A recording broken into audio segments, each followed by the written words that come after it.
natin palaguin yung ating relasyon. Number one, sa loob po ng tahanan. Kaya nga sabi ko dito, kinakailangan pong gumawa tayo ng mas malaking tent. At ang sabi doon ay habaan ng tali. Ibig sabihin doon yung relasyon, yung pakikipagrelasyon natin sa ating mga mahal sa buhay. At yung pangalawa ho ay sa ating kapwa. Kinakailangan ayos yung ating relasyon sa ating kapwa. At yung pangatlo na itinuturo mo dito, ay yung relasyon nga po sa loob ng church. Kinakailangan ayos tayo sa isa't isa. Transparent po tayo. At yung pang-apat, yung kinakailangan para mas higit na lumago, maging maayos ang relasyon natin sa pamilya, sa loob ng church, sa ating neighbor, kinakailangan ng number one, ayos ko yung ating relasyon sa Diyos. Amen po ba? Amen. Kinakailangan ayos po yung ating relasyon sa Diyos. Sapagkat hindi pong mangyayari na magiging maayos sa ating relasyon sa ating kapwa sa loob ng tahanan kapag sira ho ang ating relasyon sa Panginoon. Kapag hindi ho ayos. Kaya nga po, tinuturo dito na kinakailangan po tayong lumago spiritually sa Diyos. Ano? Doon po sa 2 Peter chapter 3 verse 18, ang sabi dito, but continue to grow in the grace of knowledge of our Lord and Savior Jesus Christ. To Him be the glory now and forever. Na kinakailangan po tayo din magpatuloy ayon na lumago ayon sa kagandahan loob ng Diyos. No? Kinakailangan po tayo umunlad. Lumalim ang pagkakilala sa Panginoon. At maliwanag mo dito sinasabi na ang sabi mo doon sa 2 Peter chapter 2 verse 2, ang sabi doon, 1 Peter chapter 2 verse 2, kung paano daw yung isang sanggol ay nananabik sa gatas na espiritual.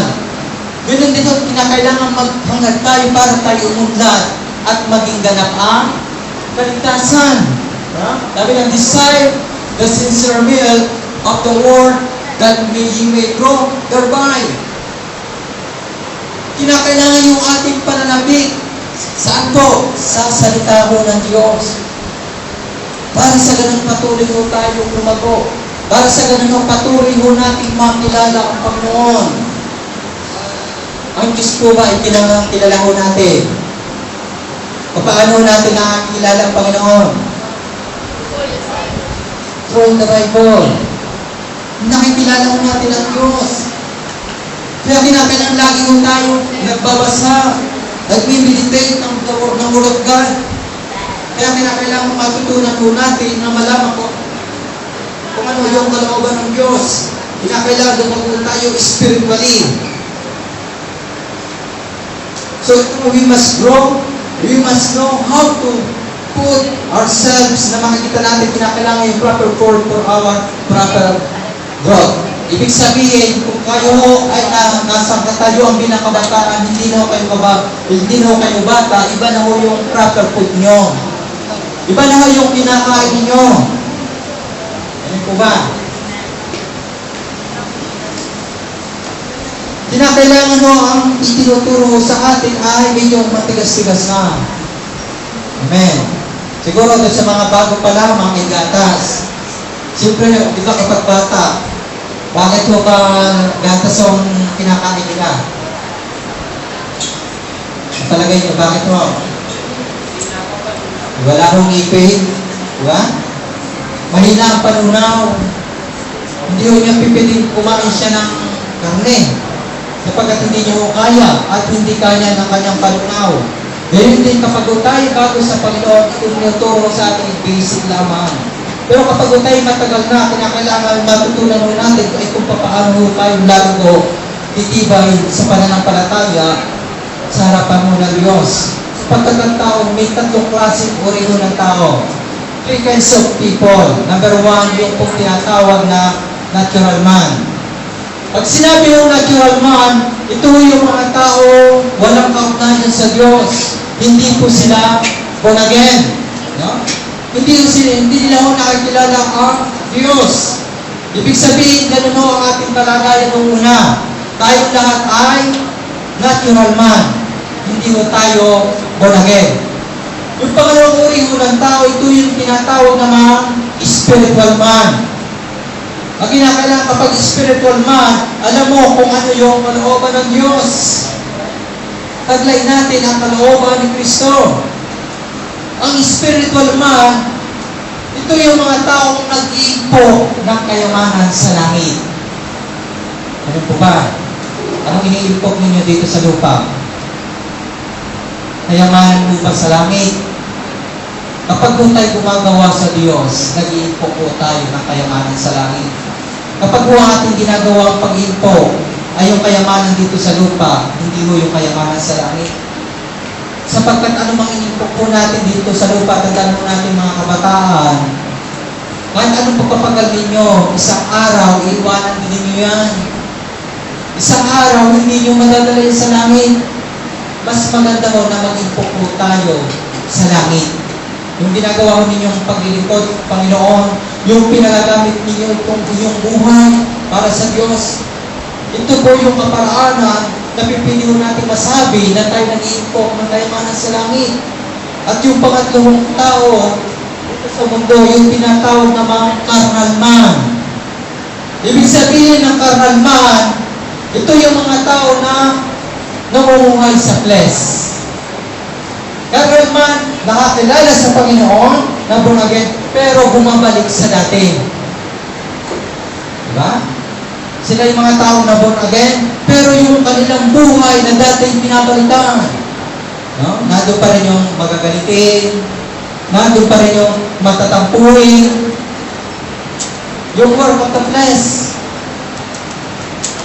Pagkatapos, pagkagaling sa loob ng church, nandun pa rin yung nag-iinom. Ano ibig sabihin mo ng carnal man? Makalaman. Binabalikan yung nakaraan. Yung pinakailangan mo tayo ay maging, saan mo tayo, kabataan?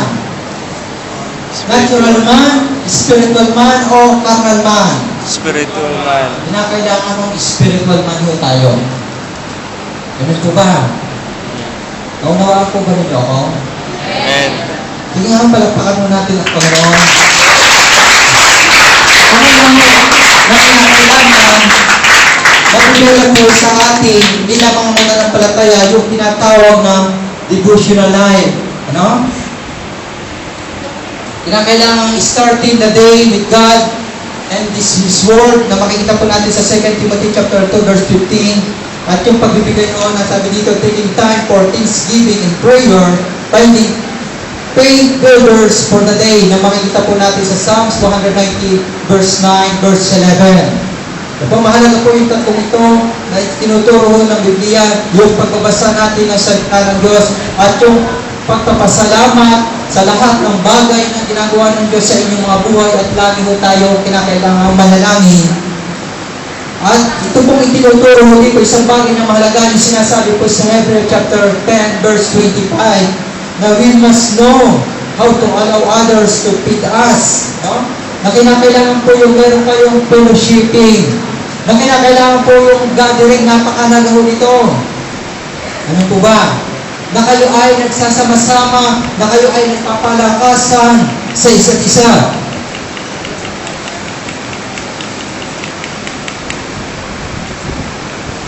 Number 3, we must know how to walk. Kinakailangan mong alam po natin kung ano yung ating nilalakaran. Number 1 na tinuturo nito, walk in spirit.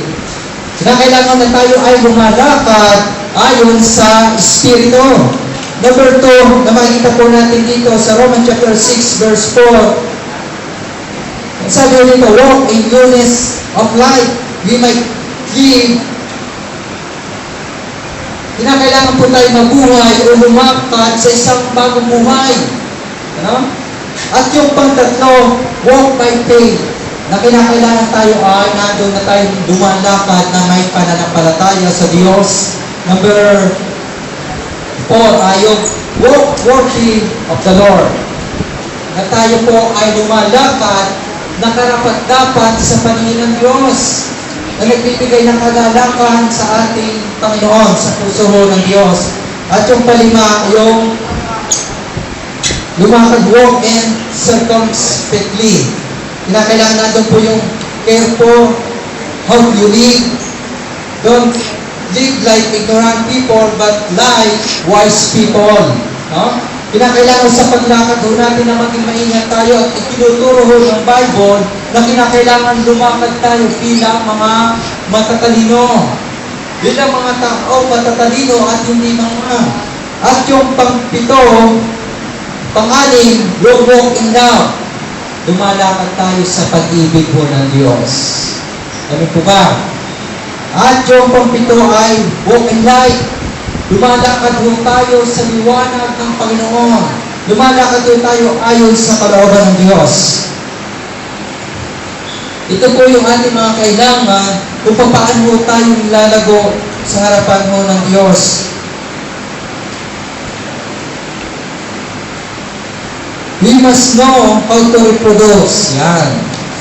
Ang sabi nga doon sa John chapter 15 verse 8, my Father's glory is shown by your much fruit. And in this way, you become my disciples. Ibig sabihin doon, maliwanag na tinuturo dito na dapat natin malaman na tayong mga kabataan, na tayong lahat ay kinakailangang namumunga sa harapan ho ng Diyos. Sa ganun sabi doon, tunay nga na napapatunayan kayo mga alagad ko. Ano ba ibig sabihin ng namumunga? Naintindihan po ba ninyo yun? Nagbubunga. Lumalago tayo sa Diyos. Nagbubunga. Tayo po ay nakapagdadala ng maraming kabataan sa harapan ng Diyos. Sino sa inyo ang nakapagdala na ho ng kabataan? Pakitaas na ho ng kamay. Sige mo, pakitaas ho ng kamay. So yun ho ang isang bagay na itinuturo ho ng Panginoon. Na kinakailangan kayong mga kabataan ay mamunga, lumago, na kayo ho ang gagamitin ng Panginoon para sa maraming kabataan. Amen po ba? Hindi ho kami kayo bilang mga kabataan ang makapagdadala ng maraming kabataan. Nasaga na sabi daw, mapapatunayan kayo mga alagad ko. So sabi dito, fruit bearing is reproduction. No? The fruit of a tree is another tree. The fruit of a Christian is another Christian. So maliwanag sinasabi dito, doon sa John chapter 1 verse 41, Andrew lead his brother Peter to Jesus. Si Peter ho, si Andrew, yung siya nakakilala sa Diyos, ano ang ginawa ni Andrew? Pinuntahan ho niya si Peter. No? Dinala niya sa Panginoon, sinama niya. Ganun din ho tayo. Kung tayo ay nakakilala sa Diyos, tayo naman yung magdadala para sa mga kabataan, sa ating mga kaibigan na hindi pa nakakilala sa Diyos. At yung makikita ho natin dito doon ho sa Book of Acts, yung himala ng Panginoon, matapos yung nila ipakilala ng Diyos na doon na maraming tao ang nananubalik sa Panginoon. So ito ho, ang mga bagay nito ang dapat natin matutunan na hindi ho tayo dapat nanatiling ganyan. Sabihin mo sa iyong katabi, hindi ka nanatiling ganyan. Kung nakaupo, na nakatingin lamang. Ibig sabihin, nais ng Diyos na tayo gamitin niya mightily, effectively. No? At alam ko na talaga naman kayo kagamit-gamit. Ang iba sa inyo talaga gifted, no? Maraming gifts ang iba sa inyo. At nais ng Panginoon kung anumang bagay na pinagkatiwala sa inyo, anumang gift na mayroon kayo, ito'y magamit mo natin para sa kapurihan ng Panginoon. Ano po ba? So kung anong talent meron kayo, gamit mo natin ito sa Diyos. So Diyos po ay nalulugod.